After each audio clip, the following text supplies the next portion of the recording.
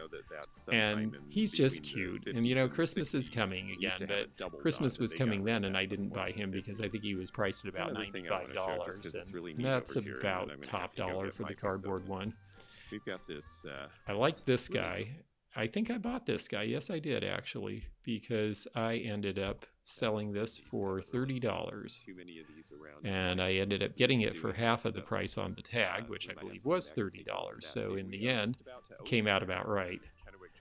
And so anyway, that was my sojourn through the swap meet. I'm sure there were so many other things. I know I bought a good microphone there. I know there were some other dealers who had rolled in actually Saturday morning to sell for just one day.